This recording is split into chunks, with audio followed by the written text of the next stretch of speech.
때론 차가운 기계음이, 때론 타인의 무심한 한마디가, 때론 가족의 싸늘한 눈빛이 우리의 마음을 더 아프게 합니다. 20년을 다닌 회사에서 이제 당신은 필요 없다고 합니다. 하루 종일 말 한마디 못 해본 날이 벌써 일주일째예요. 자식들은 이제 저를 짐으로만 생각하나 봅니다. 안녕하세요. 마음 아지트의 아지트지기입니다. 오늘은 우리 사회가 마주하고 있는 중요한 이야기들을 나누려고 합니다. 산업화 시대를 이끌어오신 우리의 부모님 세대, 그리고 지금 중년을 맞이하고 계신 분들이 겪고 계시는 어려움에 대해 이야기를 나눠보려고 해요. 제가 오늘 들려드릴 사연들은 실제 사례가 아닙니다. 하지만 우리 주변에서 흔히 마주할 수 있는, 그리고 우리 모두가 언젠가는 마주하게 될 이야기들을 바탕으로 재구성했다는 점을 말씀드립니다. 첫 번째로 들려드릴 이야기. 여러분은 경력단절이라는 말을 들어보셨나요? 특히 여성들에게 더 많이 사용되던 이 단어가 최근에는 중년 남성들 사이에서도 큰 화두가 되고 있습니다. 직장에서의 강제 명예퇴직, 예상치 못한 실업, 준비되지 않은 이별의 순간들이 많은 분들의 가슴을 아프게 하고 있죠. 통계를 보면 40대 후반에서 50대 중반 사이의 직장인 10명 중 4명이 비자발적 퇴직을 경험한다고 합니다. 더 일할 수 있는 나이, 더 일해야만 하는 나이에 찾아오는 갑작스러운 퇴직. 오늘 첫 번째 사연자분의 이야기를 함께 들어보시죠. 안녕하세요, 아지트지기님. 저는 올해 53세 남성입니다. 20년 넘게 다니던 회사에서 갑작스럽게 명예퇴직을 권고받았습니다. 처음 통보를 받았을 때는 귀를 의심했어요. 지난달까지만 해도 팀장으로서 신입사원 교육을 담당했는데 이제는 제가 그들에게 과거의 사람이 되어버렸네요. 아직 일할 수 있는 나이인데 이력서를 써도 면접 한번 보기가 힘듭니다. 너무 나이가 많으시네요 라는 말만 듣고 돌아서는 날들이 반복되고 있어요. 집에서는 아내와 아이들의 눈치를 보게 되고 큰아이 대학 등록금과 작은 아이 학원비, 대출금까지 생각할수록 가슴이 답답해집니다. 점심시간에 혼자 집 앞 공원을 산책하다 보면 전에 입던 양복이 옷장에서 먼지만 쌓여가는 것 같아 마음이 무너집니다. 명절에 친척들 만날 생각을 하면 벌써부터 숨이 막혀요. 다들 뭐 하고 지내냐고 물어볼 텐데 아직도 실업자라고 말하기가 부끄럽습니다. 네, 첫 번째 사연이었습니다. 마음이 많이 아프시겠어요? 준비되지 않은 이별은 언제나 우리를 힘들게 하죠. 하지만 이건 끝이 아닌 새로운 시작이 될 수 있습니다. 우리나라는 지금 급격한 산업구조 변화를 겪고 있어요. 평생 직장이라는 개념이 흔들리고 많은 분들이 비슷한 상황에 놓여 계십니다. 혼자만의 문제가 아니라는 걸 꼭 기억해 주세요. 고용지원센터에서 운영하는 중장년 재취업 프로그램이나 새로운 분야로의 전직 교육 등 다양한 기회들이 있답니다. 정부에서 지원하는 중소기업 중장년 인턴십 제도도 알아보시면 좋을 것 같아요. 특히 신중년 특화 프로그램들이 많이 생기고 있는데요. 경험과 전문성을 살릴 수 있는 컨설턴트 과정이나 새로운 분야에 도전할 수 있는 교육 과정들도 있습니다. 실제로 50대에 새로운 도전을 시작해서 성공하신 분들의 사례도 많아요. 그동안의 경험을 완전히 다른 분야에서 빛내신 분들, 평생 꿈꿔왔던 일을 시작하신 분들, 인생 2막의 가능성은 무궁무진합니다. 삶은 생각보다 더 긴 여정이에요. 지금 이 시기를 통과하면서 오히려 더 단단해질 수 있다고 저는 믿습니다. 잠시 쉬어가는 것도 괜찮아요. 그동안 미처 보지 못했던 새로운 가능성을 발견하실 수 있을 거예요. 여러분도 주변에 이런 어려움을 겪고 계신 분이 계시다면 따뜻한 응원과 지지를 보내주세요. 작은 관심과 격려가 큰 힘이 될 수 있답니다. 이제 두 번째 사연으로 넘어가 볼게요. 여러분, 고독사라는 단어를 들으면 어떤 감정이 드시나요? 통계에 따르면 우리나라 노인 3명 중 1명이 외로움을 심각하게 느끼고 계시다고 합니다. 특히 코로나19 이후 이 문제는 더욱 심각해졌죠. 작년 한 해 동안 서울에서만 3,000명이 넘는 어르신들이 홀로 돌아가셨다고 합니다. 더 안타까운 것은 돌아가신 지 한참 후에야 발견되는 경우가 많다는 거예요. 대도시에 발달된 아파트 단지에서도 오래된 주택가에서도 우리의 어르신들이 외로움 속에서 힘겨운 시간을 보내고 계시죠? 두 번째 사연자분의 이야기를 들어보시면서 우리 모두 깊이 생각해보는 시간을 가졌으면 좋겠습니다. 아지트지기님, 저는 67세 여성입니다. 3년 전 남편과 사별하고 혼자 살고 있어요. 처음에는 괜찮을 줄 알았는데 시간이 지날수록 외로움이 점점 더 커져만 가요.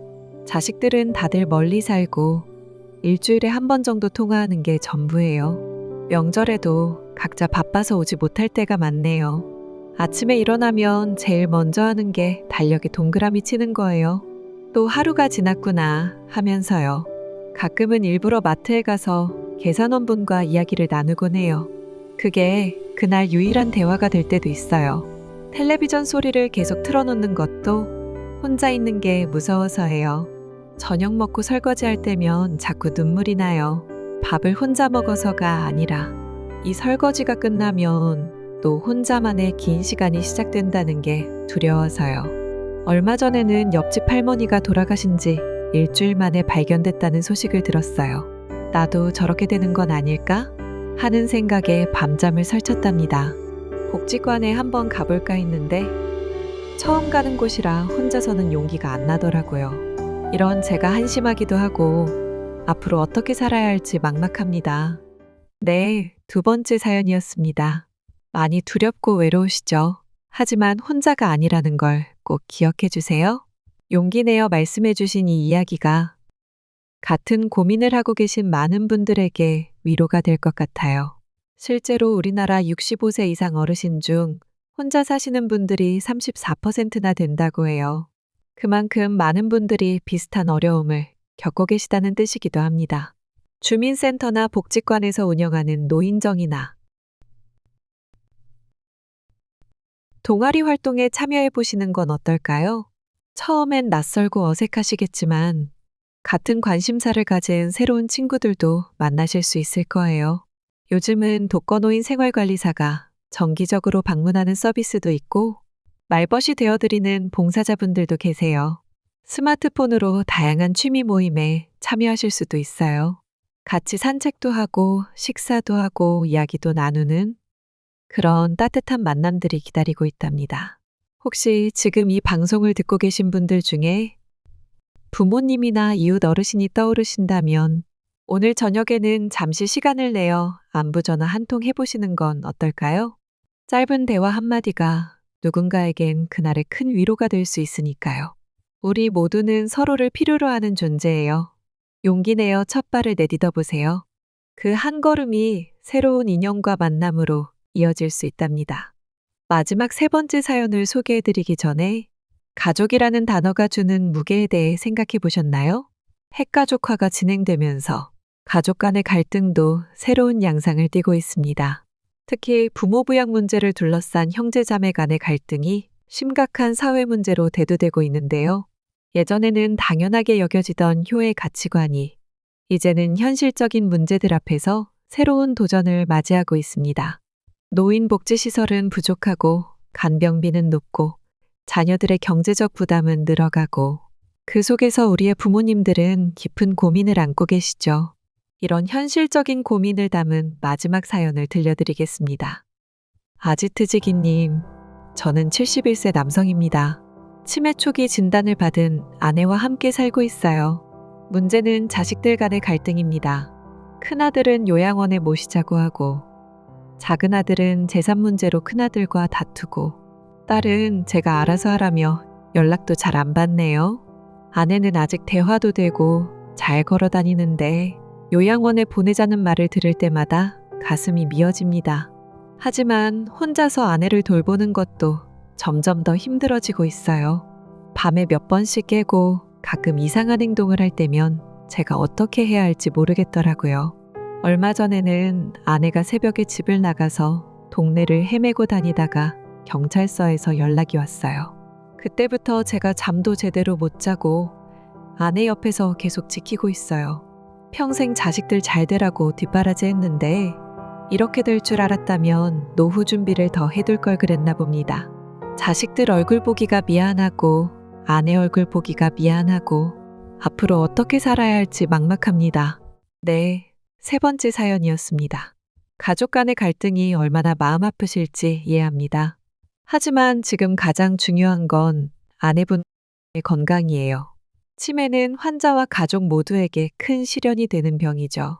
하지만 이제는 혼자 감당하지 않으셔도 됩니다. 우선 치매 안심센터의 상담을 받아보시는 걸 추천드립니다. 전문가들이 적절한 치료 방법과 함께 이용할 수 있는 복지 서비스들을 안내해 주실 거예요. 요양보호사 파견 서비스를 이용하시면 하루 몇 시간씩 전문가의 도움을 받으실 수 있어요. 주간보호센터를 이용하시면 낮 시간 동안 아내분을 안전하게 돌봐주시고 다양한 활동도 함께 하실 수 있답니다. 자녀분들과도 전문가를 통해 대화를 나눠보시면 좋겠습니다. 때로는 제3자의 조언이 가족 간의 갈등을 해결하는 실마리가 되기도 하니까요. 건강하게 나이 드는 것, 그것은 우리 모두의 숙제이자 권리입니다.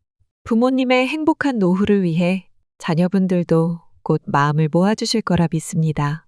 우리 사회가 고령화되면서 이런 고민을 안고 계신 분들이 점점 더 많아지고 있어요. 이제는 개인의 문제가 아닌 사회가 함께 해결해야 할 과제가 된 것 같습니다. 오늘도 마음아지트를 찾아주셔서 감사합니다. 오늘은 3가지 사연을 들어봤습니다. 다시 한번 말씀드리지만 오늘 들려드린 사연들은 우리 주변의 이야기들을 바탕으로 재구성한 가상의 사연입니다. 하지만 이런 어려움을 실제로 겪고 계신 분들이 분명 주변에 계실 거예요. 여러분의 이야기에 공감되는 부분이 있으셨다면 댓글로 여러분의 생각과 경험도 나눠주세요. 서로에게 따뜻한 위로의 말도 함께 전해주시면 좋겠습니다. 영상이 도움이 되셨다면 좋아요, 구독 버튼도 꼭 눌러주세요.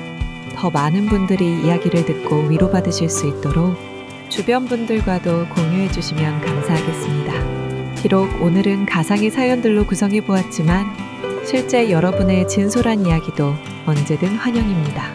사연은 마음아지트 이메일로 보내주시면 됩니다. 우리 모두가 서로를 이해하고 배려하는 따뜻한 사회가 되었으면 좋겠습니다. 다음에 또 찾아뵙겠습니다. 감사합니다.